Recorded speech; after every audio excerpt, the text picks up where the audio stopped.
Ano na naman bang drama to, Cecil? Ayoko na talaga. Hirap na ako sa bahay na to. Hindi ko na kayang pakisamahan ng mama mo. Ano na naman bang ginawa ni Mama? Anong ginawa niya, ha? Pinapunta ba naman niya dito sa bahay ang kababata mong si Alexa? Eh ano ngayon? Noon pa naman nagpupunta na rito si Alexa. Para na kasi kami magkapatid noon. Anak na ang turing sa kanya ni Mama. Mas tinuturing pa niyang anak ang kababata mong yon kaysa sa akin, ganun ba? Napakababaw naman ang dahilan mo para basta na lang mag-alsa balutan. Hindi mo kasi ako naiintindihan eh. Alam mo bang ginawa ng mama mo kanina, ha? Pinahiya niya ako sa harap ni Alexa at ng ibang bisita niyo. Ano bang pamamahaya ang ginawa nila sa'yo? Matagal ko nang tanggap na kahit kailan, hindi ako gusto ng mama mo. Pero yung harap-harapan na ginawa niya, pinagmukha lang naman niya ako na pinikot kita. At kung hindi ko daw yun ginawa, malamang kayo ni Alexa ang mag-asawa ngayon. Ako sabi kong Mama, ibalik mo na ulit sa cabinet ang mga damit mo. Kahit ilang beses mo pang kausapin ang mama mo, wala ring mangyayari. Pinangungunahan mo na kasi kagad eh. Nagsasabi lang naman ako ng totoo. Ilang beses mo na bang kinausap ang mama mo, ha? Hanggang ngayon, hindi pa rin nagbabago ang trato niya sa akin. Sinabi ko naman sa'yo, para magkasundo kayo ni Mama, hulihin mo ang loob niya. Ilang taong ko nang hinuhuli ang loob ng mama mo. Lahat ginawa ko na para mapaluguran lang siya pero baliwala pa rin sa kanya. Ang kababata mo pa rin na si Alexa ang gusto niya para sa'yo. Siya na ang maganda, matalino at ka-level niyo. Ikaw ang pinakasalan ko. Doon ka nakakalamang sa kanya. Ano ang silbi ng kapirasong papel na pinanghahawakan ko kung hindi naman ako welcome sa pamilya mo? Huwag mo na lang intindihin ang mga sinasabi ng pamilya ko. Hindi naman silang pinakikisamahan mo kundi ako eh. Mahal natin ang isa't isa. Yun lang ang mahalaga. May 3 taon na rin kami nagsasama ni Abdel. Minsan na rin ako nagdalang tao. Pero nung nasa 3 buwan na ang ipinagbubuntis ko nun, nakunan ako. Maselan kasi kung magbuntis. Pero dahil nakikitira kami sa biyanan ko, kailangan kong kumilos sa bahay nila. Marahil sa pagod na rin kaya dinugo ako. Nang yakapin ako ni Abdel, hindi ko na napigilang lumambot ang puso ko. Pinanghinaan na rin ako ng loob na ituloy pa ang plano kong pag-alis. Ilang sandali lang, nagpaalam siyang kakausapin muna ang mama niya. Tumango lang ako sa kanya. Nakaupo lang ako ng mga sandaling yon at nakatingin sa maleta kung saan ko isinilid ang mga damit ko. Napapitlag pa ako nang biglang bumukas ang pinto ng kwarto namin at iniluwano ng galit na galit kong biyanan. Talaga bang gusto mo lumayo ang loob sa akin ng anak ko, ha? Ho? Hindi ko ho alam ang sinasabi niyo. Nagmamaang-maanga ka pa talaga, ha? Ano na naman ang isinumbong mo sa anak ko? Kasi mama, Yung nangyari ba kanina, ha? Napakaliit na bagay pinalalaki mo. Hindi ka man lang marunong sumakay sa biro ng mga bisita. Nakakaya tuloy kay Alexa. biro lang po ba yun sa inyo? Kulang na lang ipagduldulan niyo ang babaeng yun sa asawa ko. Hindi niyo man lang inisip ang damdamin ko. Ako ba inisip mo, ha? Sarili mo lang laging iniisip mo. Lahat naman po ginagawa ko para matanggap niyo ako eh. Pero yung babae pa rin na yun ang gusto niyo. Dahil si Alexa, galing sa mabuting pamilya. Kalebel namin. Siya lang ang nababagay sa anak ko. Tandaan mo yan. Iniwanan pa ako ng matalim na sulyap bago lumabas si Mama Elena sa kwarto namin mag-asawa. Hindi ko na rin napigilang humagulgol habang sapo ang dibdib ko. Pakiramdam ko kasi, sobrang sikip na nito kaya halos hindi na ako makahinga. Yun din ang unang beses na direktang sinabi yun ng biyanan ko sa akin. Labis ako nanliit sa mga binitiwan niyang salita. Hindi na ako lumabas ulit ng kwarto namin ni Abdel hanggang makaalis ang mga bisita. Nang pumasok siya, tinanong niya ako kung nagkausap daw ba kami ng mama niya. Oo, galing nga siya dito kanina. Sinabihan ko kasi siya kanina. Sabi nga niya, Kakausapin ka para makahingi ng dispensa sa nangyari. Wala naman daw siyang intensyong masama kanina eh. Yun palang sinabi niya sa'yo eh. Sana naman habaan mo ang pasensya mo kay mama. Alam mo naman na matanda na siya eh. Naniwala ka naman sa kanya. Bakit? Hindi ba kayo nagkaayos? Ba't sabi niya? Kung anong sinabi ng mama mo, yun na lang ang paniwalaan mo. Teka lang muna. Huwag mong sabihin na hindi pa rin tapos ang issue niyo ni mama. Okay na kami ng mama mo. Hindi ka pa ba matutulog? Inaantok na kasi ko eh. Mauna na ako sa'yo. Hindi ka ba kakain muna ng hapunan? Marami pang pagkain na natira sa baba. Hindi na. Nawalan na rin ako ng ganang kumain eh. O sige, bababa lang ako sandali. Mauna ka nang matulog. Mamaya naman aakit na din ako. Tumango lang ako. At saka inayos na ang pagkakahiga sa kama namin. Nakatulog naman agad ako ng gabing yun. Ni hindi ko na nga namalayan ang pagpasok muli ni Abdel at pagtabi niya sa akin. Kinabukasan, maaga akong nagising. Tulog pa si Abdel sa tabi ko. Ako na lang ang bumangon at dumiretso na ako sa kusina para kumuha ng kape. Dala ang tasa, lumabas ako ng bahay. Napansin ko si Aling Desa na naglalabas ng mga bote at sirang gamit. Nahinuha ko agad na nariyan si Mang Ringo. Ang regular na magbobote na pumupunta sa bahay. Napansin ko na maraming tirang pagkain kagabi. Kaya kinuha ko at balak sanang ibigay sa matandang lalaki. Naaktuhan naman ako sa ginagawa ko ni Abdel. Na pagbibigay ng pagkain. Kagigising lang niya at hinahanap ako. Agad niya akong tinawag at pinalapit sa kanya. Anong ginagawa mo? Ha? Bakit ka namimigay ng pagkain sa taong hindi mo naman kaano-ano? Mga tira ito kagabi. Tiyak naman na wala nang kakain nito. Kaya mabuti ng pakinabangan. Kahit na. Hindi ka dapat namimigay ng pagkain sa kung sino-sino lang. Si Mang Ringo naman yan. Siyang kumukuha ng mga gamit na sira dito. Hindi na ibang turing ko sa kanya. Kaya namimiha sa mga tao yan dahil sa ginagawa mo eh. Pagkain lang naman to. Hindi mo kailangan magsalita ng hindi maganda. Hindi lang sa pagkain na ibinibigay mo, kundi sa pagtrato mo sa kanila. Huwag mo sanang kalilimutan. Hindi natin sila ka-level. Ka-level na naman. Ano bang tingin niyo sa mga sarili niyo, ha? Nasa hanay ng mga dugong bughaw? Para kayong pinanganak na may gintong kutsara sa bibig, ah. Tama na nga. Ang aga-aga nagtatalo tayo. Sino bang nagsimula? Ikaw lang naman itong nagpapalaki eh. Ito na sana ang huling beses na magbibigay ka ng mga pagkain sa puluboy ha. Mamimihasa ang mga yan. Tinapunan pa ng matalim na sulyap ni Abdel ang matandang lalaki bago pumasok sa bahay. Alam kong narinig ni Mang Ringo at Aling Desa ang mga sinabi ng asawa ko. Kaya parang ako ang nahihiya sa ginawa niya. Nang matapos maikarga sa sidecar nito ang mga sirang gamit at ilang basyo ng mga bote, magalang pang nagpasalamat ang matandang lalaki sa ibinigay kong pagkain. Yun na rin ang huling beses ko nakita ang matandang lalaki. Tuwing tinatanong ko naman si Aling Desa, hindi rin daw nito nakikita si Mang Ringo. Anong pinag-uusapan niyo ni Aling Desa? Tungkol lang kay Mang Ringo. Yung magbobote? Oo, siya na nga. Napansin ko kasi na matagal na siyang hindi nagagawi dito. Tambak na kasi yung mga bote at dyaryo dyan sa bodega. Hindi ko maintindihan sa iyo kung bakit binibigyan mo ng importansya ang taong yun. Katulad ni Aling Desa, hindi ka dapat nakikipag-usap sa kanya. Bakit naman hindi? Wala akong makausap dito kundi si Aling Desa. Pati ba pakikipag-usap ko sa kanya minamasama mo? Ikaw lang ang iniisip ko eh. Ayoko lang kasing lagi ka na lang pinupulaan ni Mama. Hayun, dahil na naman sa mama mo. Kung siya ba'y nakikipag-usap sa akin, bakit ako makikipag-usap kay Aling Desa?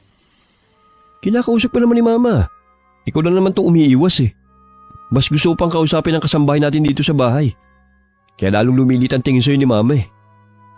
Ano bang nangyayari sa'yo, Abdel? Bakit parang nagiging katulad ka na rin ng mama mo? Anong ibig mong sabihin? Dati naman hindi ka ganyan magsalita sa mga taong mas nakakababa sa'yo. Bakit ngayon mahilig ka ng mangmata ng kapwa? Wala ka na ring pinagkaiba sa mama mong mata pobre. Yan ang tingin mo sa akin? Oo, ang laki na ng pinagbago mo. Para yun ang sinabi ko, pinalaki mo na naman. Parang ayaw mong pinagsasabihan ka. Huwag mo sanang kalilimutan na nasa pamamahay ka namin. Hindi ko nakakalimutan. Kaya nga kung nakikita mo, gumagawa din ako sa bahay niyo. Nahihiya kasi ko na baka isipin niyo nagbubuhay senyorita ako dito. Hindi naman kaso sa akin kung hindi ka gumawa dito sa bahay eh. Ang akin lang, makinig ka naman pag sinasabihan ka. Mamaya na, parating na si mama. Nagtatalo ba kayong mag-asawa? Hindi po ma. Meron lang po kami pinag-uusapan ng asawa ko. Oo nga po mama, pasensya na po kung napalakas ang boses ko. Lagi naman malakas ang boses mo eh.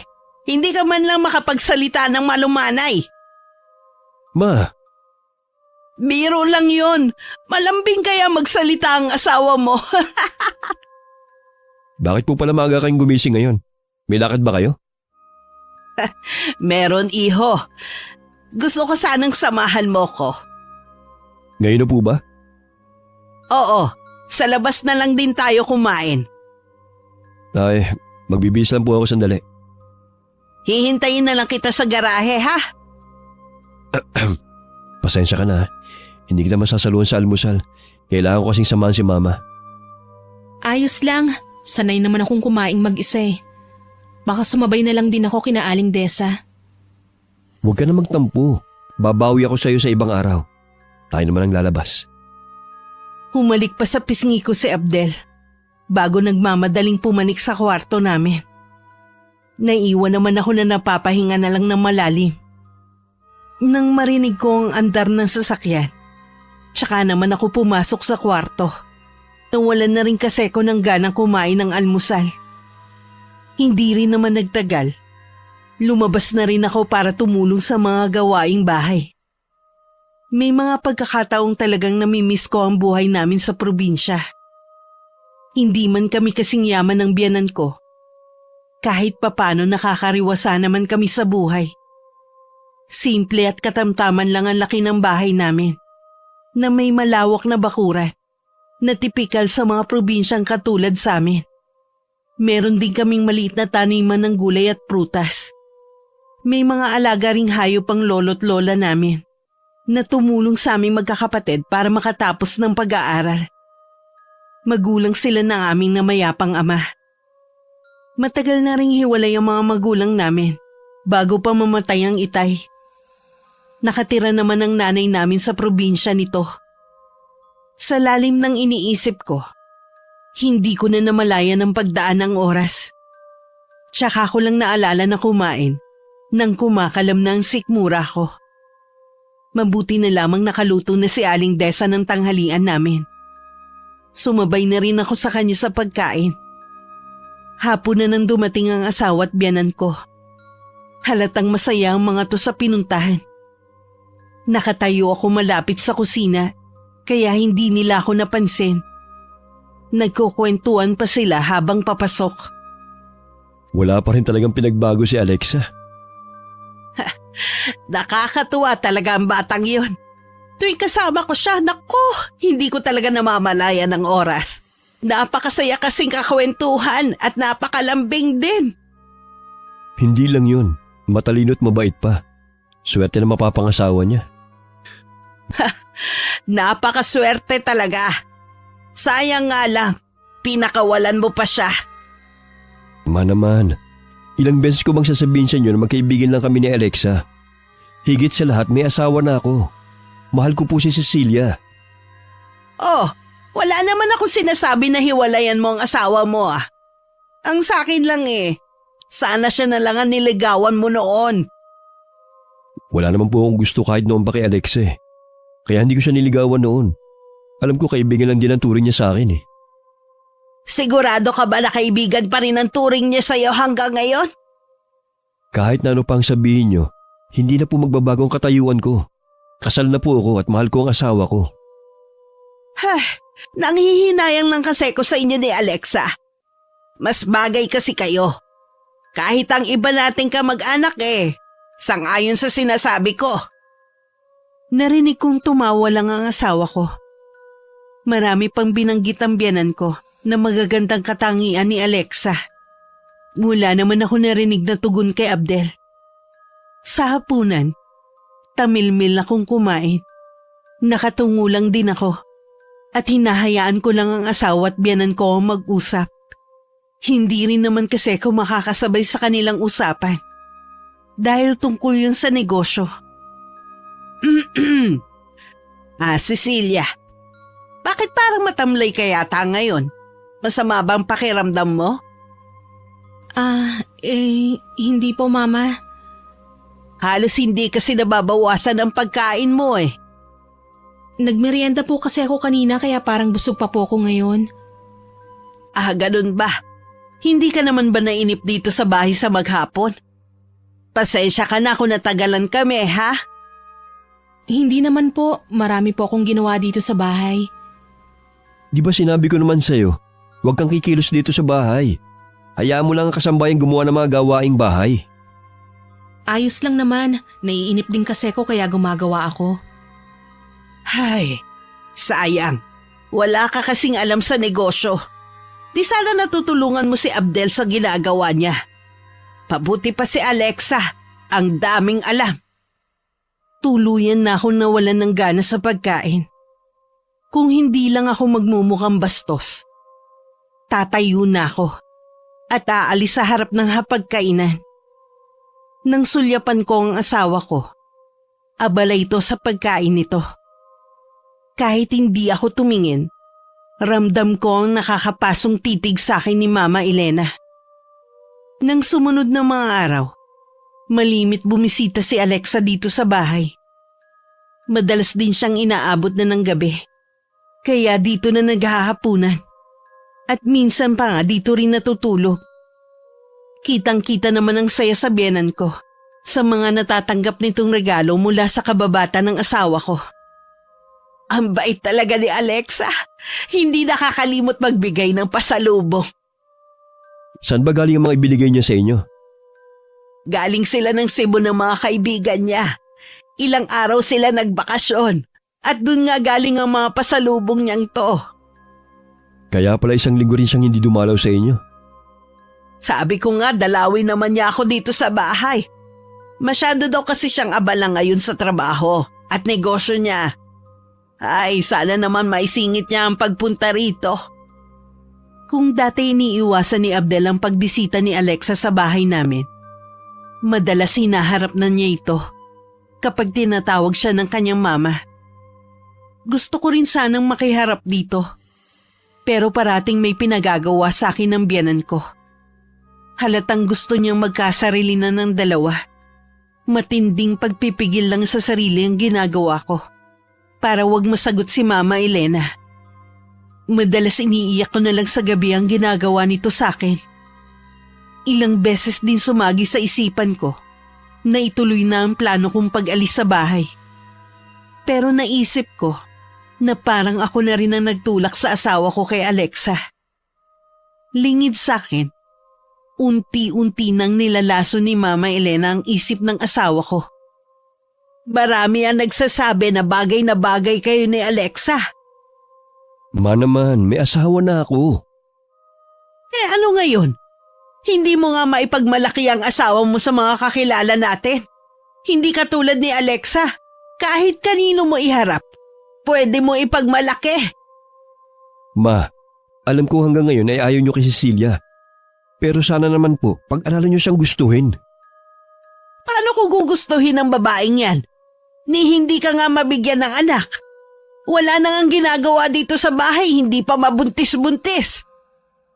Sasamahan ko po siya sa doktor para malaman kung anong problema. Kung bakit kami hindi magkaanak. Baka naapektuhan ang matres ng babaeng yun na makunan siya dati. Sana naman po hindi siya nagka-diferensya. Kung magkakataon na hindi na pala siya magkakaanak, paano na yan? Sino magpapatuloy sa apelido natin? Huwag po muna kayo mag-isip ng negatibo. Baka kailangan lang ng pahinga ni Cecilia. Kung si Alexa sana ang nakatuluyan mo, siguro ngayon, maraming batang nagtatakbuhan na sa loob ng bahay natin. Tsak din na maganda't gwapo.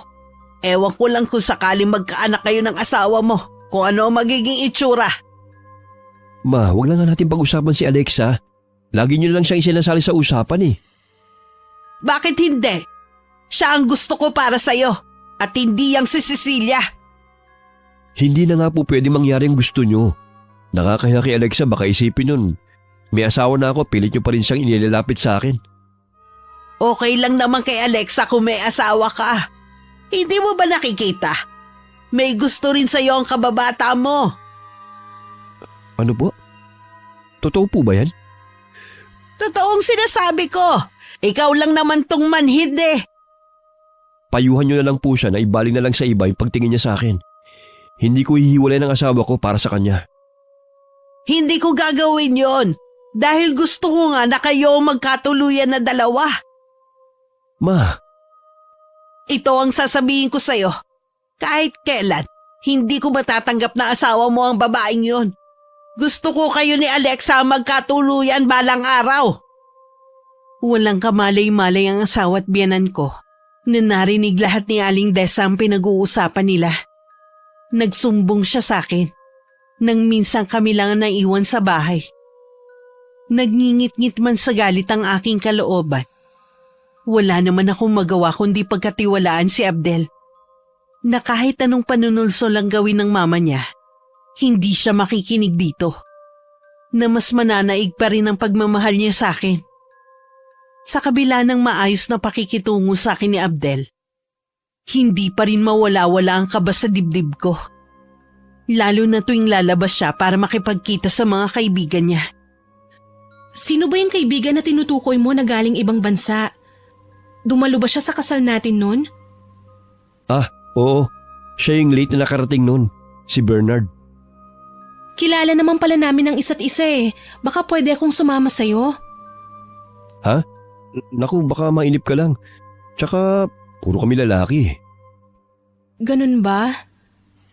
Ay, hindi mo pa kasi natutupad yung pangako mo sa akin na babawi ka eh. Sabi mo kasi lalabas din tayo. Pasensya ka na ha. Masyado lang talaga akong abala ngayon. Pangako, kapag may oras ako, mamamasyal at sa labas tayo kakain. Okay, mag-iingat ka ha. Tsaka huwag ka masyadong magpapakalasing. Nakangiting tumango sa akin si Abdel bago muling humarap sa salamin. Makailang beses pa nitong pinasadahan ng tingin ng buhok at suot nito na ipinagtaka ko. Napansin ko rin na makailang beses pa itong nagwisik ng paborito nitong pabango. Hinatid ko pa siya hanggang garahe. Pagbaling ko para pumasok na sa loob ng bahay, naroon ang biyanan ko at mataman ang pagkakatitig sa akin. Alanganin naman akong ngumiti sa kanya. May kailangan po ba kayo, Mama? Sabi po kasi ni Abdel masama ang pakiramdam nyo. Maayos na ang pakiramdam ko kaya lumabas na ako ng kwarto. Naiinip na rin kasi ako eh. Sayang wala si Alexa. Wala man lang akong makakwentuhan. Gusto nyo po bang makipagkwentuhan sa akin, Mama? Ano naman ang ikukwento mo, Aber? Ang boring ninyong pag-iibigan ng anak ko? Kung paano mo nabilog ang ulo niya para pakasalan ka? Hindi ko po binilog ang ulo ni Abdel. Nagmamahalan po kami. Hanggang kailan ka kaya mamahalin ng anak ko? Ano pong ibig niyong sabihin? Hindi ko alam kung ano nagustuhan sa'yo ng anak ko. Hindi ka naman ganun kaganda. Bata ka pa, pero mukha ka ng losyang dahil sa klase ng pananamit mo. Hindi ka tulad ni Alexa. Kahit saan mo tignan, napaka-sopistikadang babae. Hindi nakakahiyang iharap sa ibang tao. Ganun po ba? Bakit hindi niyo na lang po siya tawagan para may makakwentuhan kayo? Gustuhin ko man. Ayaw ko naman silang istorbohin ng anak ko. Ano po? Silang magkasama ngayon? Oo, dumating kasi ang kaibigan ni Abdel galing sa ibang bansa. Nagkasundo sila na isama ang mga kapareha nila. Alam nga naman ikaw ang iharap ng anak ko sa mga kaibigan niya. Eh di napaya naman siya. Hindi nga malapit sa iyo mga kaibigan ng anak ko eh. Hindi katulad ni Alexa na malapit sa kanila.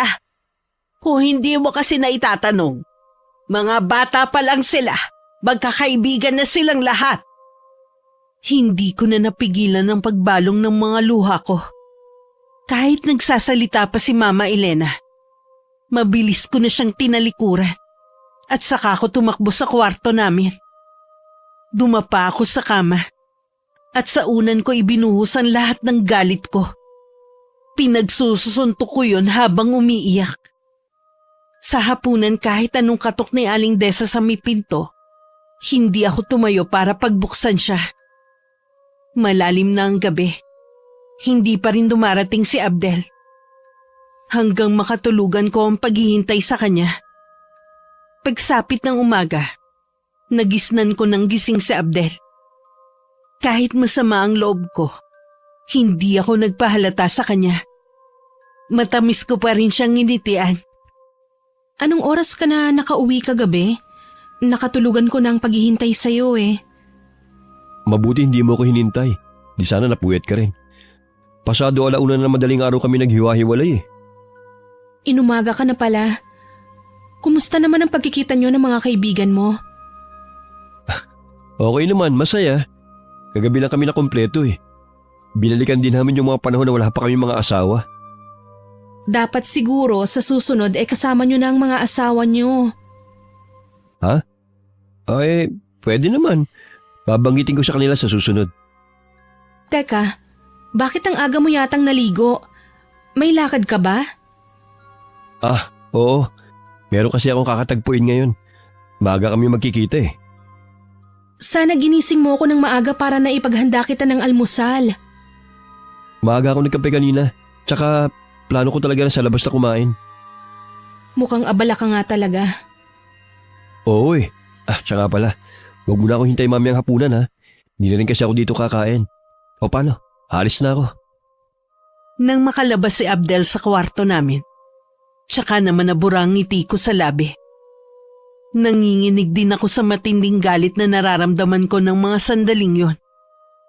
Hindi ko rin maiwasan pagdudahan ng mga sinabi nitong dahilan kung bakit kailangan niyang umalis ng ganong kaaga. Sinadya ko na rin tanghali na lumabas ng kwarto namin. Sa sala na abutan ko si Mama Elena. Hindi ko na lang siya pinansin at tuloy-tuloy akong pumunta sa kusina. Hindi ko alam na susundan niya ako.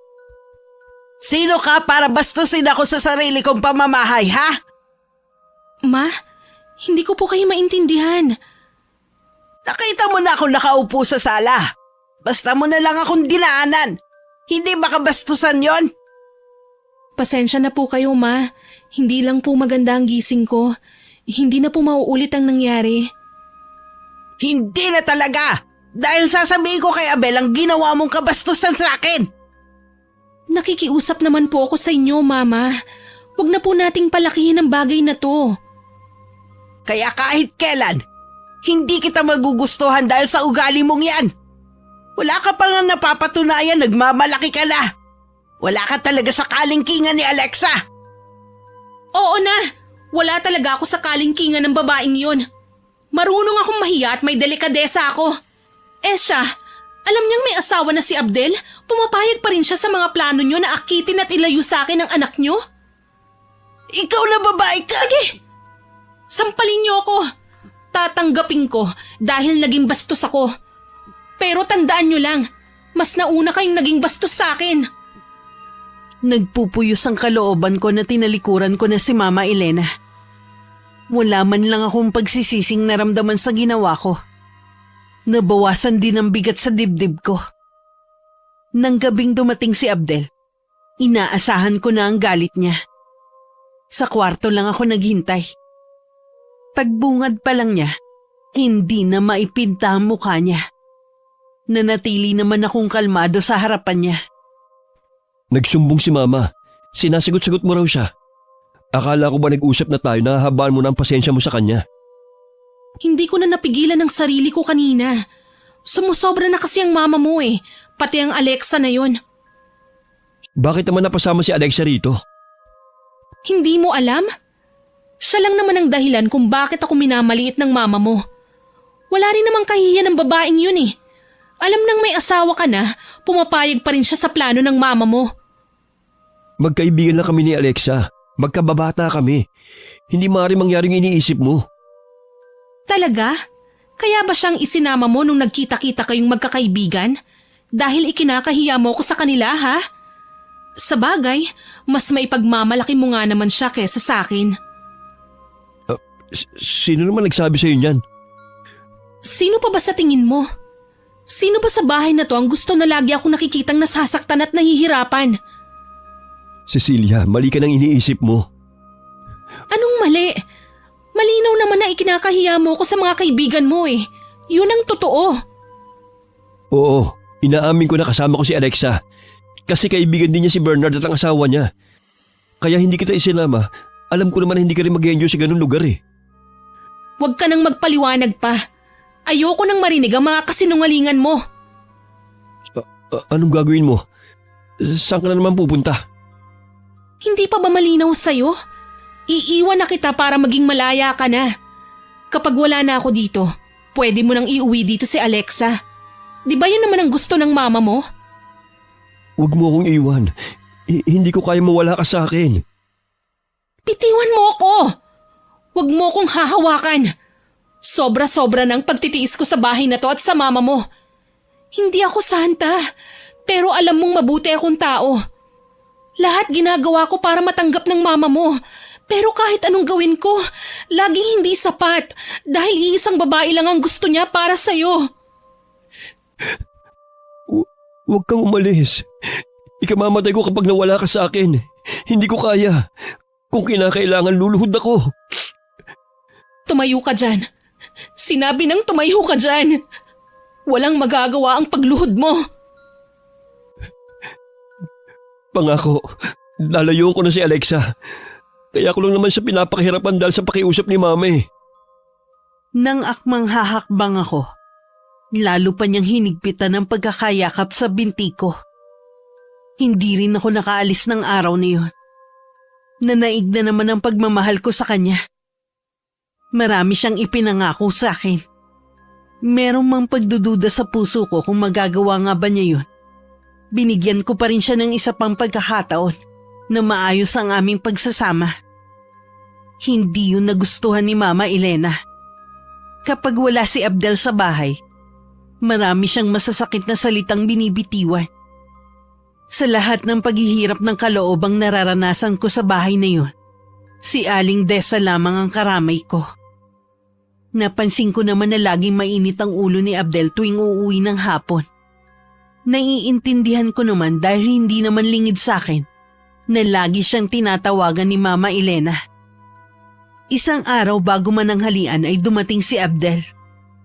Sabi nito tumawag ang Mama Elena sa kanya at masama ang pakiramdam. Hayaan mo na lang ako. Total wala naman nagpapahalaga sa akin sa bahay na to. Bakit niyo pa ako tinawagan kung hindi rin lang kayo magpapadala sa akin sa ospital? Hindi doktor ang kailangan ko. Ang kailangan ko ang magmamahal at mag-aalaga sa akin. Inaalagaan ko naman po kayo ah. Kita niyo nga oh. Hanggang ngayon dito pa rin sa bahay na to kami nakatira ng asawa ko. Gusto ko kasi na lagi lang nasa tabi niyo. Simula nang maging asawa mo ang babaeng yon, hindi mo na ako sinusunod. Kung ganyan rin lang naman na hindi na inaang turing mo sa akin, mabuti pang mamatay na lang ako. Ma naman, huwag naman kayo magsalita ng ganyan. Mabubuhay ka naman kahit wala na ako. Basta kasama mo lang ang babaeng yon. Kahit anong pagpupumilit ni Abdel na dalhin sa ospital si Mama Elena, hindi niya ito mapilit. Hindi rin niya makumbinse ang mama niya na kumain kahit konti. Dumating naman si Alexa. Tanging dito lamang sumunod si Mama Elena. Nagpadala na rin ito sa ospital at pumayag ng kumain sa kondisyon na laging pupunta dun si Alexa. Wala namang magawa si Abdel kundi ang pumayag. Sa ilang araw na pamamalagi ni Alexa sa bahay, nakitaan na ng sigla si Mama Elena. Kahit nasasaktan ako dahil sa presensya ng babae, nagtiis na lang ako para sa agarang paggaling ng biyanan ko. Dito pala matutulog si Alexa. May bago ba? Di ba lagi naman siyang nakikitulog dito sa bahay? Gusto ko lang ipagpaalam sa'yo. Hindi ko naman bahay to eh. Nakikitira lang ako, kaya wala akong karapatan na tumutol kung sino ang gustong patuloyin dito ng mama. Ayoko sana kaya lang iniisip kong kalagayan ni mama. Lagi naman ang mama mo ang kailangang isipin eh. Sino ba ako dito? Pasensya ka na. Wala akong magawa Okay lang, naiintindihan ko naman eh. Salamat sa pangunawa ha. Kapag gumaling na naman ang mama, hihinto na rin sa pagpunta rito si Alexa. Siya mismo nagsabi na gusto lang niyang gumaling si mama. Isang buwan na rin nakatira sa bahay si Alexa. Halos siya na ang nagdidesisyon sa bahay. Kung anong lulutuing ulam, kung anong ayos ang gagawin sa bahay. Maganda lang din ang pakikiharap niya sa akin kapag nandun si Abdel. Pero kapag kami-kami lang sa bahay, ipinapakita nito ang tunay na ugali. Kaya pala magkasundo sila ni Mama Elena. Kapwa sila mata pobre. Kasalukuyan akong nasa kusina ng mga sandaling yon nang kausapin ako ni Mama Elena. Hanggang kailan ka ba magtitiis sa bahay na to? Hanggat nandito po ang asawa ko. Ako na ang nagsasabi sa'yo. Ni isang kusing, wala kang makukuha sa anak ko.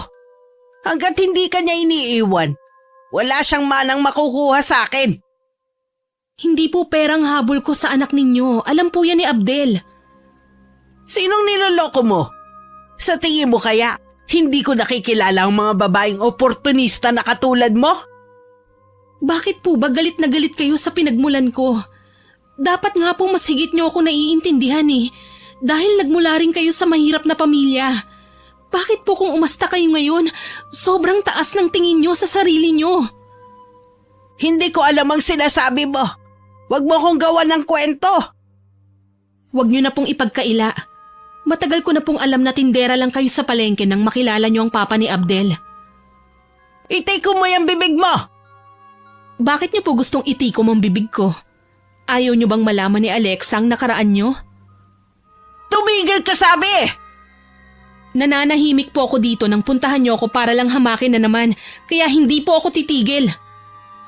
Sabi na nga ba, may tinatago ka ring ugali. Mabuti pa po magpahinga na kayo. Baka mamaya magkasakit na naman kayo at isumbong niyo na naman ako kay Abdel. Kitang-kita ko ang paglalabasan ng mga ugat sa noo ni Mama Elena. Napasulyap din ako sa kamao niyang nakatikom at nanginginig. Tinalikuran ko na lang siya para matapos na ang pag-uusap namin. Lumabas muna ako sa kusina at nagpahangin sa likod bahay. Sinundan naman ako ni Aling Desa. Sa mga ganong pagkakataon kasi, parang ang babae na ang tumatayo kong ina sa bahay na yun. Siya rin na nagbibigay ng lakas ng loob sa akin para lumaban at huwag mawalan ng pag-asa. Pareho pa kami nagulat nang marinig namin ng malakas na tili ni Alexa. Sabay pa kaming pumasok ni Aling Desa sa sala ng bahay. Pareho kaming itinulos na sa kinatatayuan nang makita ang mama na walang malay at may umaagos na dugo sa ulo. Nasa ibaba ito ng hagdan. Hinuha ko na hulog ito habang paakyat. Nahimasmasan lang kami pareho ni Aling Desa nang muling sumigaw si Alexa na kailangan naming dalhin sa ospital si Mama Elena.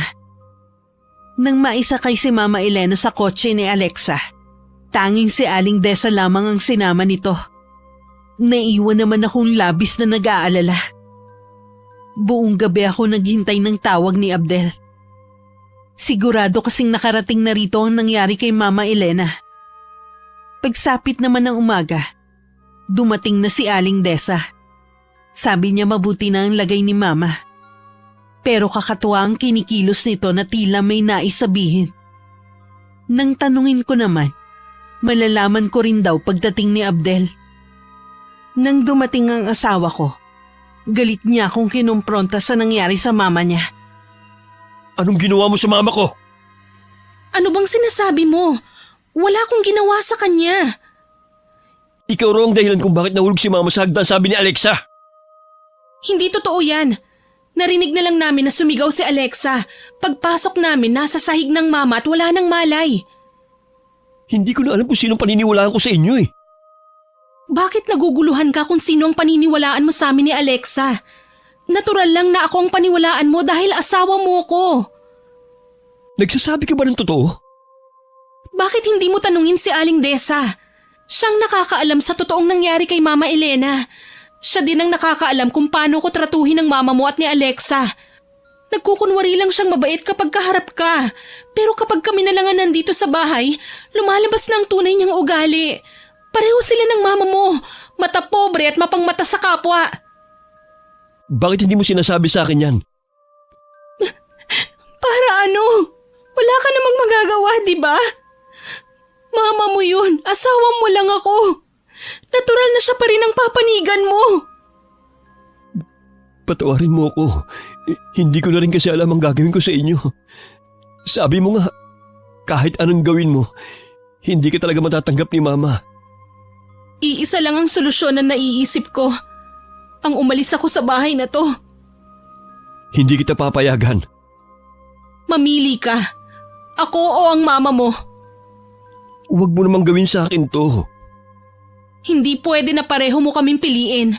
Hindi matatahimik ang bahay na to hanggat nandito ako.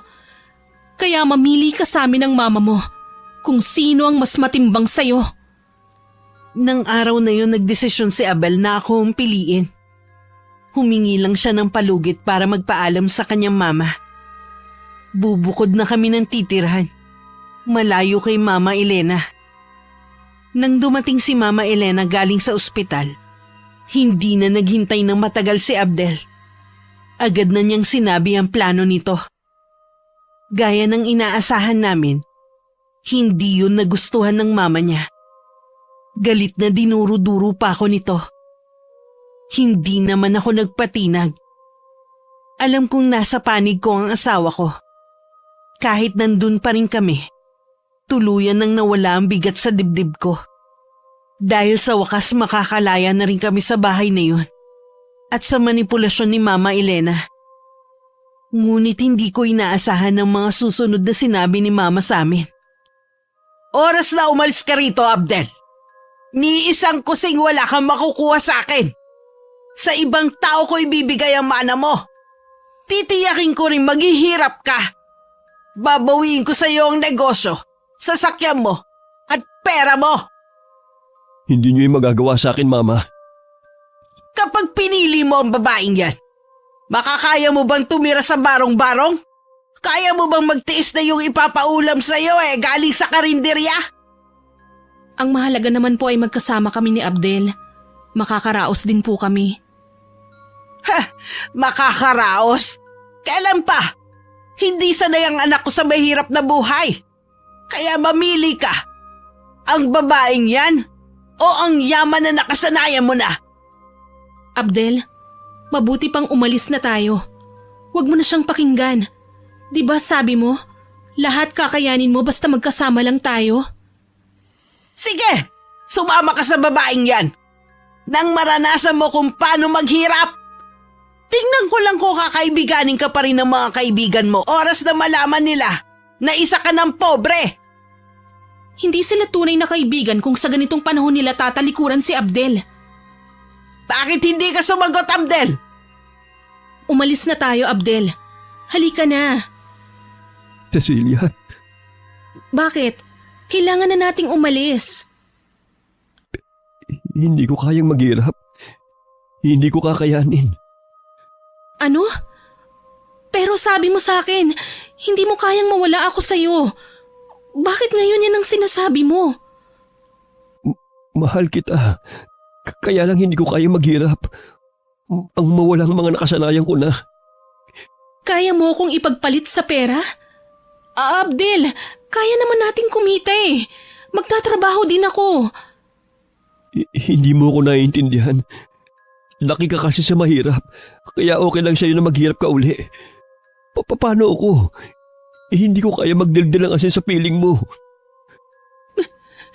Akala ko, hanggang huli ay paglalaban mo ko. Bakit ang bilis mo namang bumitaw? Patawarin mo ko. Hayop ka. Wala kang pinagkaiba sa mama mo. Mag-ina nga kayo. Narinig mo na ang desisyon ng anak ko. Makakaalis ka na sa bahay ko. Dalhin mo na lahat ng gamit mo. Bilisan mo na bago pa kita ipakaladkad. Abdel, bakit? Bakit? Patawarin mo ko. Hindi kita maaaring piliin. Nang mga sandaling yun, tuluyan ng gumuho ang natitira kong pag-asa. Ang inaakala kong lalaki na magtatanggol sa akin hanggang sa huli ay iniwan ako sa ere. Mas binigyan nito ng halaga ang yaman kesa sa akin.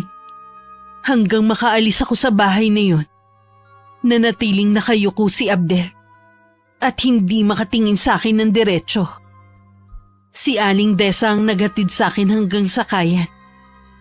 Umiiyak na yumakap siya sa akin. Binigyan niya pa ako ng malaki-laki ring halaga.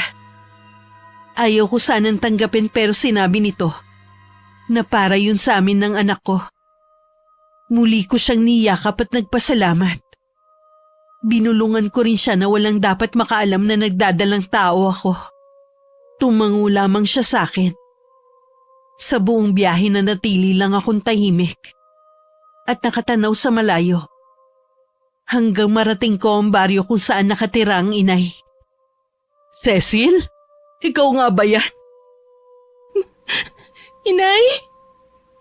Bakit ganyan ang ayos mo? Bakit ka umiiyak? Ikaw lang ba mag-isa?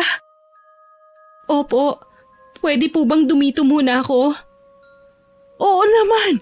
Kung alam mo lang kung gaano mo ko pinasaya na dito ka nagpunta. Sa wakas kasi makakasama na rin kita. Salamat po, Inay. Halika muna sa loob ng bahay. Siguradong hindi ka pa kumakain. Kumain ka muna at saka mo ikwento ang nangyari sa'yo. Hindi po ako nagugutom. Hindi ka pwedeng magpalipas ng gutom, lalo na sa kalagayan mo ngayon. Ho? Hindi ba buntis ka? Kailangan mo maging malakas at matapang para sa magiging anak mo. Paano niyo po nalamang nagdadalang tao ako? Naramdaman ko yun agad nang magdaiti ang mga balat natin. Alam ko rin na napakabigat ng dinadala mong problema. Kaya tama lang na dito ka nagpunta sa akin. Walang ibang makakatulong sa'yo kundi ako.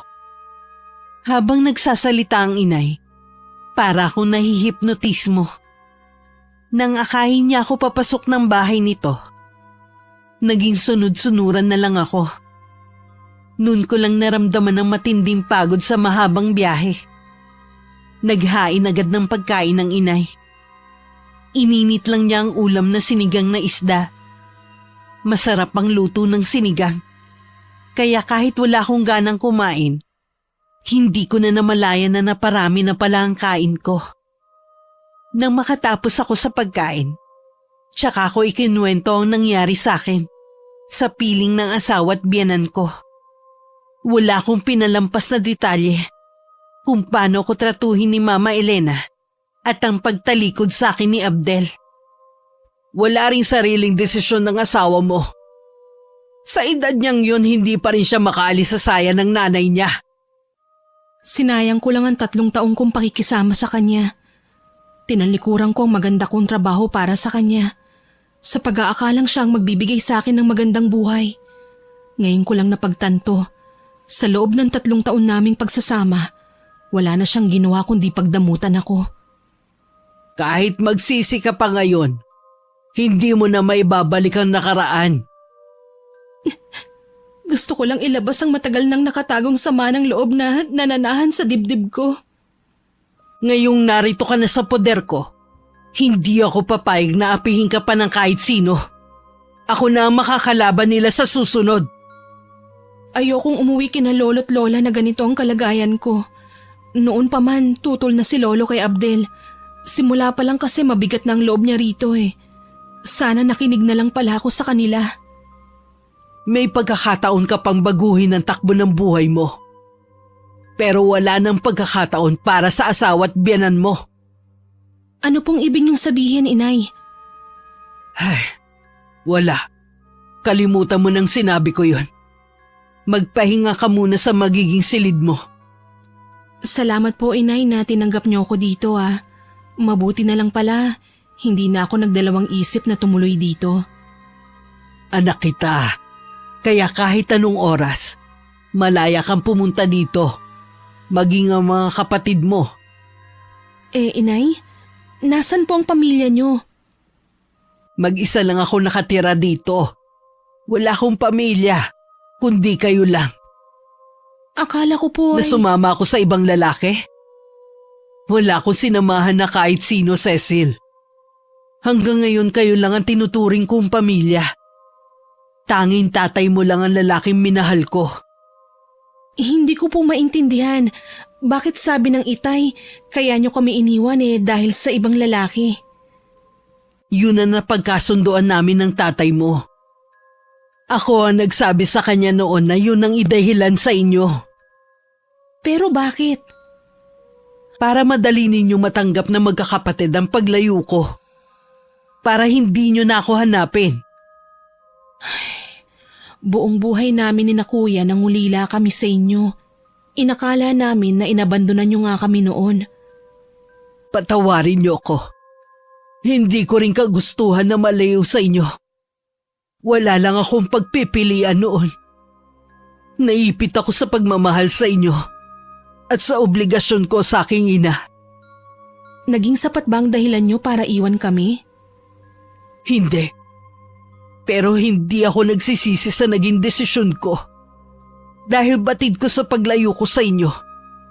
Nailigtas ko kayo sa mas malaking kahihiyan. Ngayon alam ko na kung bakit hindi nag-asawang itay noon. Dahil hanggang sa huling hininga niya, kayo pa rin ang mahal niya. Ganun din ako. Tatay niyo lang ang mamahalin ko habang nabubuhay ako. Yung sinasabi niyo na dahilan ng paglayo niyo, ano po ba yun? Malalaman mo rin sa mga susunod na araw. Gusto kong ikaw mismo ang makaalam. Gusto ko pa sana mag-usisa kay inay. Pero nagpatiuna na siya sa paghakbang papunta sa magiging silid ko sa bahay na yun. Isang katamtamang laki ng silid ang pinasok namin. Meron din nag-iisang bintana. Malaki yun kaya malayang nakakapasok ang sariwang hangin. Ang tanging laman nun ay isang kama at drawer. Lagi ko nililinisan ang kwarto na to. Umaasa kasi ko na baka isa sa inyong mga anak ko makaalalang bisitahin ako rito. Maraming salamat po, inay. Tiyak na magiging masarap ang tulog ko mamayang gabi. Habang nandito ka, huwag ka munang mag-isip ng kahit ano. Kailangan mo rin makapagpahinga alang-alang sa dinadala mo. Opo, inay. Oh, maiwan muna kita. Titingin ako sa talipapa kung anong pwedeng mabili na merienda doon. Tatawagin na lang kita kapag nakaluto na ako. Sige po, inay. Nang mapag-isa, itinabi ko na muna ang mga dala kong bagahe. Nahiga muna ako sa higaan. Nakaramdam naman ako ng kaginhawaan nang mailapat ko ang likod ko sa malambot na kama. Hindi ko rin namalaya na makakatulog pala ako. Nagising ako ng hapon na. Uminat pa ako. Magaan na ang pakiramdam ko. Lumabas ako sa silid ko at nakita ko ang inay sa kusina. Ngumiti naman siya sa akin nang makita ko. Malapit na itong maluto. Maupo ka na muna riyan. Napahaba po yata ang tulog ko. Mabuti nga yun para gumaan ang pakiramdam mo. O heto, magmerienda ka muna. Sabayan niyo na po ako, inay. Habang pinagsasaluhan namin ng inay ang inihanda nitong merienda, hindi ko naman maiwasan na isipin ang nangyari sa akin. Lingid sa akin, pinagmamasdan naman ng inay ang ekspresyon ko. Nababasa nito ang laman ng isip ko kahit hindi ako magsalita. Isa yun sa mga katangian ng inay, ang makabasa ng iniisip ng ibang tao. Alam mo anak, hindi kita pipilitin na kalimutan agad ang nangyari sa'yo. Pero sana tanggapin mo na sa sarili mo na kahit kailan, hindi na kayo magkakaayos ng asawa mo hanggat buhay ang biyanan mo. Naranasan ko po na lumaking hindi buo ang pamilya. Ayoko po sanang maranasan yun ng magiging anak ko. Sa kabila na wala ako sa tabi niyo habang lumalaki kayo, naging mabuti kayong mga bata. Hindi lang yon. Nagawa niyo pang magtapos ng pag-aaral. Kaya naniniwala ako na magagawa mo rin yun sa anak mo kahit wala ang ama niya sa tabi niyo. Hindi ko kayo pababayaan na magiging apo ko. Hindi ako nakaimik sa sinabing yun ng inay. Litong-lito pa rin kasi ko sa mga sandaling yun. Sa kaibuturan ng puso ko, umaasa pa rin ako na sana maayos pa rin namin ni Abdel ang pagsasama namin. Sadya yatang matigas ang ulo ko.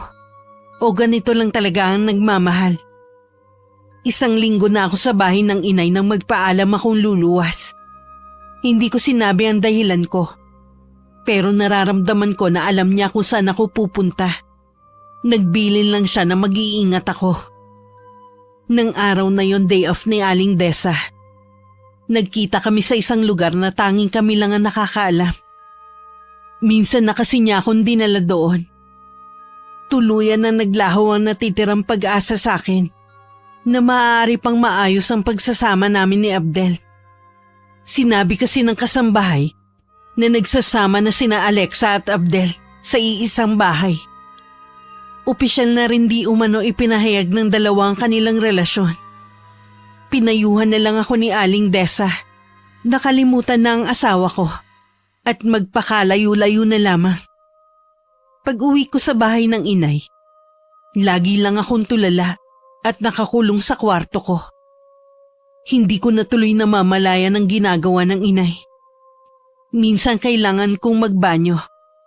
Naabutan kong may mga tao sa sala. Isa sa kanila ang nag-abot ng sobra na naglalaman ng pera. Napakunot ang noo ko habang nakatingin sa kanila. Nang makaalis ang mga bisita, tsaka ako nagtanong kay inay.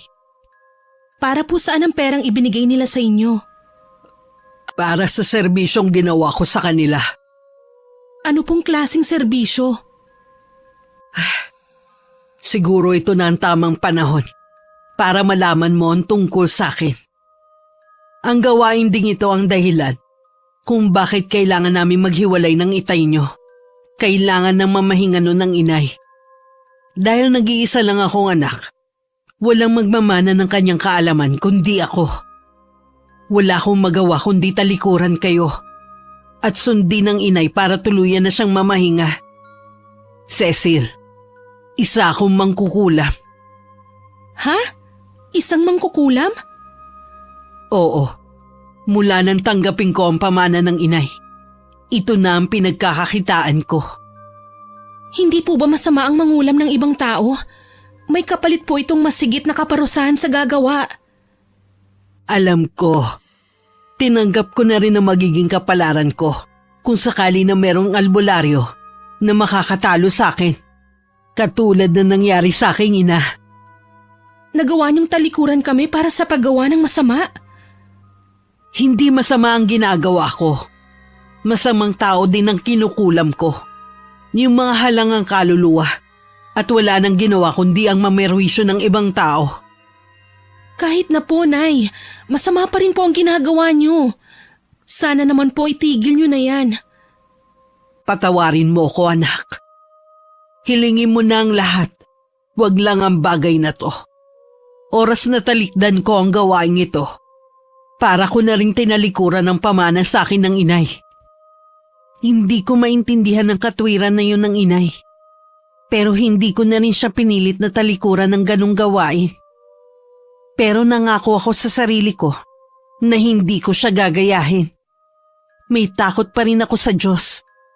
At ayokong sa anak ko mapunta ang karma. Hindi ko naman yun itinago kay inay. Na hindi ko gustong magmana ng kaalamang itim nila ng kanyang ina. Nangako naman ng inay na wala sa aming magkakapatid ang magmamana ng kaalaman niya sa kulam. Araw-araw maraming nagpupunta sa bahay para hingin ang serbisyo ng inay, kapalit ng malaking halaga. Mahigpit din at mabusisi ang inay pagdating sa taong gustong ipakulam ng mga lumalapit sa kanya. Kailangan may sapat na dahilan At karapat-dapat ang taong yun sa gagawin niyang pangungula. Katulad ng mag-inang galing pang malayong lugar. Nasa 15 anyos lamang ang anak nito at malaki na ang tiyan. Ayon sa kwento ng ina, ginahasa ng paulit-ulit ang anak nito hanggang magdalang tao. Dahil mula sa maimpluwensyang pamilya ang mga taong sangkot, nahirapan sila na makuha ang hustisya. Hindi na rin kinuha ng inay ang perang inaabot sa kanya ng babae. Ibibigay na lang daw nito ang serbisyo ng libre. Labis na nagpasalamat naman ng mag-ina. Bago umalis, iniwan na ng babae ang mga larawan ng mga taong gumahasa sa anak nito. Bakit hindi niyo po kinuha yung binibigay na pera nung Ali? Kapag ginawa ko yun, para na rin akong walang pinagkaiba sa mga taong yun. Ayoko samantalahin ang kalagayan nila para kumita ng pera. Sa bagay nga po, nakakaawa yung bata. Napaka-inosente niya para gawin ng ganong kahayupan sa kanya. Matinding parusa ang gagawin ko sa kanila. Higit pa sa nangyari sa dalagitang yon. Hindi na ako nagtataka kung bakit mas lumalapit sa inyo ang mga taong yun. Nawalan na sila ng tiwala sa batas natin. Natutuwa ako dahil naiintindihan mo na ako. Hindi lang naman dahil sa pera ang dahilan ko, kundi gusto ko rin tulungan ng mga mahihirap na inaabuso. Napatitig ako sa mga manika na isa sa ginagamit ng inay sa pangungulam niya. Bigla kasi sumagi sa isip ko kung gumanti kaya ako sa asawa at biyanan ko. Pero agad ko rin pinalis yun sa isip ko. Kahit gaano pa kasama ang ginawa nila sa akin, wala pa rin akong karapatan na gumanti sa kanila. Lingid sa akin, nabasa ng inay ang laman ng puso't isipan ko.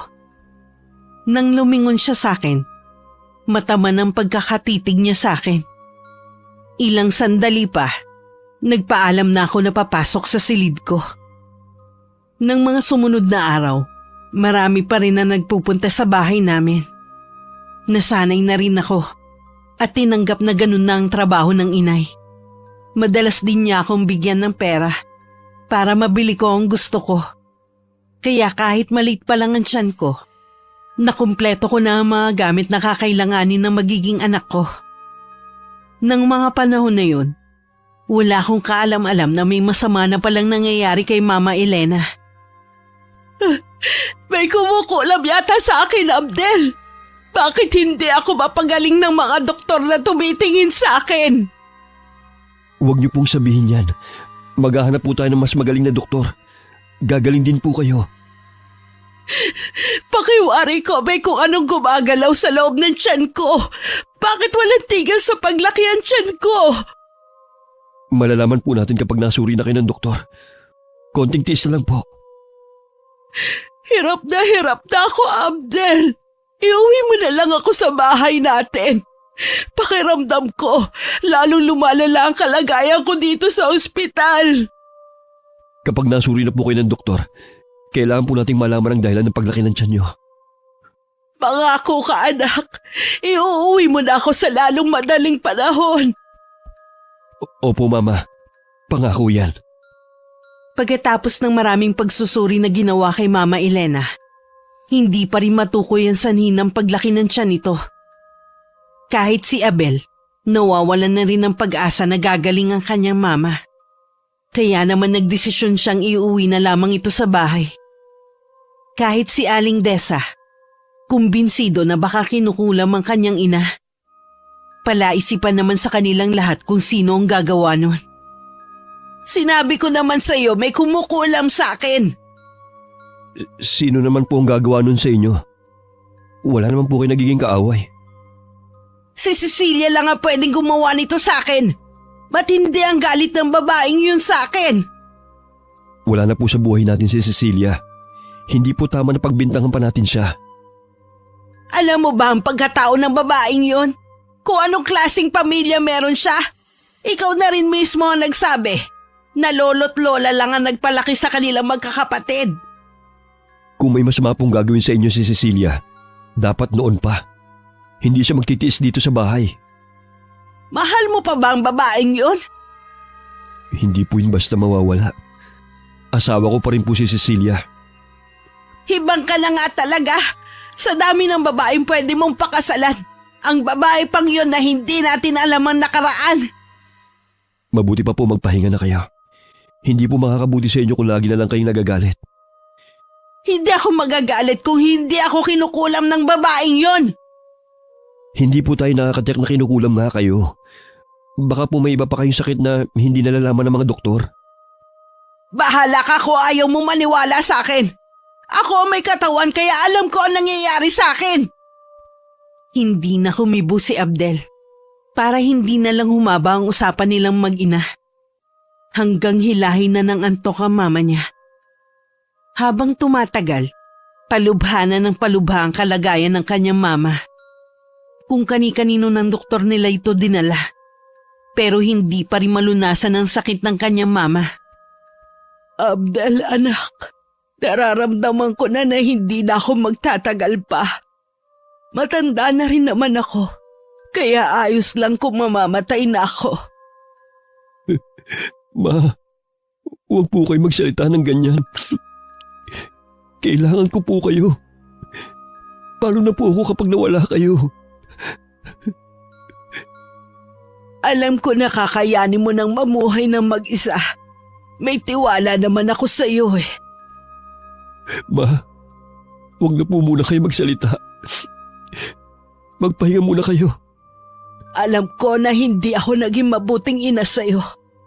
Ang dami ko naging pagkukulang sa iyo. Sana kapag nagkaroon ka ng anak, maging mabuti kang ama sa kanila. Huwag mong tularan ang ginawa ko. Para po sa akin, kayo po ang pinakamabuting ina. Huwag niyo po ako iiwan. Hindi ko kakayanin mag-isa. Hanapin mo si Cecilia. Ihingi mo ako ng kapatawaran sa kanya. Hanapin mo siya. Opo, Ma. Hahanapin ko po siya. Iuwi ko po siya rito para tayong dalawang hingi sa kanya ng kapatawaran. Hindi ko na yan magagawa pa, anak. Kaya ikaw na lang ang gumawa para sa akin. Ginagap ni Abdel ang kamay ng kanyang ina. Halos buto na lamang yun. Humpak na rin ang pisngi nito. Tila wala na ring dumadaloy na dugo mula rito. Ilang araw pagkatapos ng pag-uusap ni Abdel at ng kanyang mama, hindi na nun nakakatulog si Mama Elena. Parati kasi itong may tinuturo sa kisame at minsan sa may bintana. Hindi na rin siya makausap ng matino. Hanggang isang umaga, natagpuan na lamang ni Abdel ang kanyang ina na wala ng buhay. At nilalabasan na ang katawan nito ng mga uod na kasing laki ng mga butil ng bigas. Naglulundagan pa yon. Nasaksihan pa niya ang paglabas ng isang alupihan sa tenga nito. Noon lang naniwala si Abdel sa sinasabi ng ina na kinukulam ito. Samantala, patuloy naman sa pagdagsa ang mga taong gustong kumuha ng serbisyo ni inay. Halos wala nang ang pahinga ang aking ina para lang matulungan ang mga taong lumalapit sa kanya. Kailangan niyo rin pong matulog, inay. Baka mamaya kayo naman ang magkasakit. Huwag mo kong alalahanin, iha. Malakas ako at kaya ko ang sarili ko. Ikaw dapat ang nagpapahinga na. Hindi pa po kasi ako inaantok eh. May bumabagabag ba sa'yo? Ilang gabi ko na po kasing napapanaginipan si Mama Elena. Tapos kanina po dinalaw na naman niya ako sa panaginip. Para po ba siyang nagpapaalam na? Humingi rin po siya ng kapatawaran sa mga ginawa niya sa akin. Meron ipinapahiwatig ang panaginip mong yon. Maaaring ang biyanan mo ay nagdurusa sa isang karamdaman. O di kaya sumakabilang buhay na. Imposible pong mamatay kaagad si Mama Elena kahit matanda na malakas pa po siya. Hula ko lang naman yon. Pero malay naman natin. Ay, wag na nga po natin siyang pag-usapan. Mahihiga na lang po ako ulit at pipilitin kong makatulog. Mabuti pa nga. Matutulog na rin ako maya-maya. Tatapusin ko lang ang paglalagay ng sinulid sa mga alaga kong insekto. Nang humakbang ako pabalik sa silid ko, Hindi ko na nakita pa ang pagsilay ng ngiti sa labi ng inay. Tumayo pa siya at kinuha ang isang litrato. May patak pa ng kandilang itim ang bandang tiyan ng taong nasa larawan. Kinabukasan, pagkatapos ng almusal namin, nagpaalam ang inay na may pupuntahan lang. Kapag daw may naghanap dito, sabihin ko na lang daw na babalik din siya agad. Naisipan ko na lang na maglinis ng buong bahay. Hindi pa naman malaki ang tiyan ko, kaya nakakagalaw pa ako ng maayos. Naisip kong pasukin ang kwarto ng inay, kung saan siya nagsasagawa ng kulam. Maraming litrato ang nakadikit sa dingding. Meron doon ang pumukaw ng atensyon ko, kasabay ng malakas na pagkabog ng dibdib ko. Isa kasi sa litratong naroon ay kay Mama Elena. Agad ako nagkahinala na may ginawa rito si inay. Mabilis naman ako lumabas sa kwarto na yun nang marinig ko ang pagdating ng inay. Agad kong ipinakita sa kanya ang litrato. Nanginginig pa ang kamay ko na may hawak nun. May ginawa po ba kayo kay Mama Elena? Oo. Iginanti lang kita sa ginawa niyang pang-aapi sa'yo. Sa tingin mo kaya basta ko na lang palalampasin yon? Pero inay, hindi po tama ang ginawa niyo. Wala akong pakialam kung tama o mali ang ginawa ko. Ang mahalaga lang naman sa akin, maiparanas ko sa kanya ang paghihirap mo nung nasa kanila ka pa. Paano po kung may makaalam sa ginawa niyo? Huwag kang mag-alala. Hindi nila malalaman yon. Sa wakas matatahimik na rin ang kalooban mo. Ano po ang nangyari kay Mama Elena? Buhay pa siya noon nang kainin ng mga insekto ang kanyang katawan. Matinding pagpapahirap muna ang kanyang naranasan bago siya binawian ng buhay. Balak niyo rin po bang gantihan si Abdel? Alang-alang sa'yo at sa magiging apo ko, hindi ko siya idadamay. Ay, salamat po. Sa kabila ng ginawa niya, ayoko pa rin na may masamang mangyari sa kanya. Patawarin mo ko, Cecil, kung naglihim ako sa'yo tungkol sa plano ko. Alam ko kasi natututol ka. Tututulan ko nga po kayo dahil ayokong lalong maging masama kayo ng dahil sa akin. Paulit-ulit ko pa rin pong hihilingin sa inyo na itigil nyo ng ginagawa nyo. Huwag kang mag-alala. Malapit ko nang itigil ang ginagawa ko. Talaga po? Oo. Alang-alang sa inyo ng apo ko. Pinanghawakan ko ang pangako na yun ng inay. Umaasa ako na kapag gigising ako sa umaga, wala nang mga bisita ang naroon para hingin ng serbisyo niya. Matuloy na lumipas ang mga araw. Unti-unti ko na rin natatanggap ang mga nangyari sa akin. Nakakatulog na ako ng mahimbing tuwing gabi na hindi kailangan umiyak. Tinanggap ko na ng maluwag sa dibdib ko na kami na lang ng anak ko ang magkasama. Kung kailan naman masaya na ako sa piling ng inay, isang hindi inaasahang bisita naman ang dumating sa bahay. Paano mo nalaman na nandito ako? Galing ako sa lulot, lola mo. Baka nga daw nandito ka sa bahay ng nanay mo. Wala ka naman daw kasing ibang pupuntahan eh. Umalis ka na. Naiintindihan ko ang galit mo. Pero sana, hayaan mo makapagpaliwanag ako. Hindi na kailangan. Malinaw na hindi mo kayang mabuhay nang wala ang karangyaan na nakasanayan mo. Wala na si Mama. Bago siya mamatay, gusto niyang hanapin kita at ihingi ko siya ng tawad sa'yo. Nasabi mo nang gusto mong sabihin, makakaalis ka na. Nagsisisi na ako sa lahat ng ginawa ko sa'yo. Magsimula muli tayo. Pangako, magiging mabuti na akong asawa sa'yo. Huwag kang mangako kung hindi mo rin naman kayang panindigan. Bigyan mo pa ako ng isa pang pagkakataon. Umuwi ka na sa akin. Bakit ngayon ka lang? Hindi ko kasi maiwan si Mama. Kailangan niya ako. Ang sabihin mo, kaya ka lang nagdesisyon na hanapin ako dahil wala na ang mama mo. Natatakot kang mag-isa. Napakaduwag mo pa rin. Pwes, hindi ako ang mama mo na pwede mong sandalan. Kaya umalis ka na. Hindi ako titigil sa panunuyo sa'yo. Babalik ako dito lagi. hanggat hindi ka sumasama sa akin.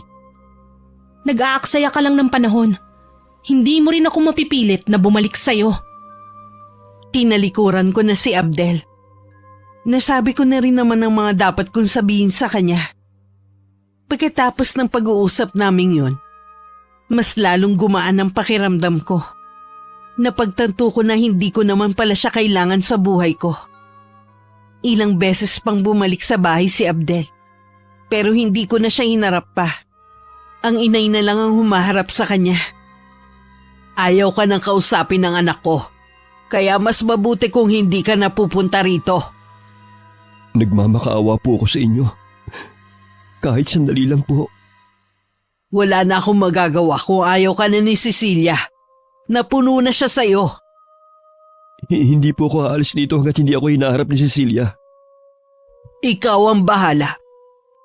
Mula sa pagkakasilip ko sa maliit na siwang ng kwarto ko, nakita kong nakatayo pa rin sa bakuran namin ng asawa ko. Nang pumasok ang inay sa loob ng bahay, tsaka naman ako lumabas ng kwarto. Ayaw umalis ng asawa mo. Desidido talaga siyang hintayin kang harapin siya. Aalis din po yun. Kilala ko ang asawa ko, wala yung tiyaga. Kung talagang desidido ka nang hindi na makipagbalikan sa kanya, ang mabuti nating gawin, umalis na sa bahay na to. Aalis po tayo dito? Oo, nangako ako sa'yo na titigil na ako sa ginagawa ko, di ba? Mangyayari lamang yun kung aalis na tayo sa lugar na to at hindi na ako masusundan ng mga humihingi ng serbisyo ko. Salamat po, Inay, at pinagbigyan niyo ang kahilingan ko. Naisip kong ito lamang ang pwede kong gawin bilang nanay mo. Ayoko ding ikahiya niyo ako dahil sa gawain ko. Kahit kailan po, hindi ko kayo ikakahiya. Alam ko po na ganun din ang mga kapatid ko. Niyakap ko pa ng mahigpit ang inay habang lumuluha. Gaya ng plano, umalis kami sa lugar na yon. Walang nakakaalam na bumalik kami sa lugar ng itay. Nakipagkita rin ang inay sa dalawa ko pang kapatid. Katulad ko, wala rin silang galit o katiting na pagtatampo kay inay. Ni minsan kasi, hindi hinayaan ng itay na magtanim kami ng sama ng loob nun kay inay. Nagpatayo kami ng maliit na bahay malapit kina lolo. Habang naroon kami, kapansin-pansin ang pagbawas ng timbang ng inay. May sakit po ba kayo, Inay? Wala anak. Naninibago lang siguro ako nung lumipat tayo rito. Nag-aalala po kasi ako sa inyo eh. Tamilmil din po kayo tuwing nakain tayo. Huwag mo kong alalahanin, anak. Ang intindihin mo na lang ang sarili mo at ang apo ko na nasa sinapupunan mo. Opo, Inay. Basta kapag meron kayong nararamdaman, magsabi lang po kayo sa akin. Ngumiti lang naman ang inay. May kakaiba akong nababanaag sa mga mata niya na hindi ko matukoy kung ano. Nang sumunod naman ng mga araw, naging masigla na ulit ang inay. Kaya naman nawala na sa isip ko ang pag-aalala sa kanya. 1 linggo bago ang kaarawan ng inay, nadatnan namin siyang wala ng buhay sa kanyang silid. 1 sulat ang iniwan niya sa amin. Hawak pa yun ng kanyang kanang kamay. Tila ba gusto nitong makatiyak na mapasa kamay namin ang sulat nito. Labis ang aming pagdadalamhati, kahit sina lolo't lola. Wala kasi kaming alam na may iniindang sakit ang inay. Nang mabasa namin ang kanyang iniwang sulat, naging malinaw din ang lahat sa aming magkakapatid. 1 mangkukulam din ang nagbigay ng sakit kay inay. Hindi nito kayang pagalingin ang sarili. Dahil batid na nito ang magiging kamatayan. Ang hiling ko na tumigil na siya sa kanyang ginagawa ay pinagbigyan niya. Malaking halaga rin ang iniwan niya sa aming magkakapatid. Inipon niya ang perang yun ng ilang taon para sa amin. Maraming salamat po, Inay.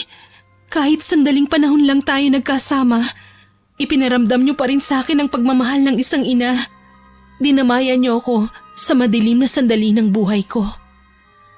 Yun ang huling sandaling nakadalaw ako sa puntod ni inay bago ko manganak. Isang malusog na babaeng sanggol ang sinilang ko. Pinangalanan ko siyang Dulce. Isinunod ko sa pangalan ng inay. Sa paglipas ng taon, ipinakilala ko rin ang anak ko kay Abdel. Siya pa rin ang ama at karapatan niya yung malaman. Buong puso naman niyang tinanggap ang anak namin at sinusustentuhan. Magkaganon man, mas pinili na rin namin na magkanya-kanya na ng landas. Ang mahalaga, nagawa naming patawarin ang pagkukulang ng isa't isa at maging magulang sa aming anak. Wakas.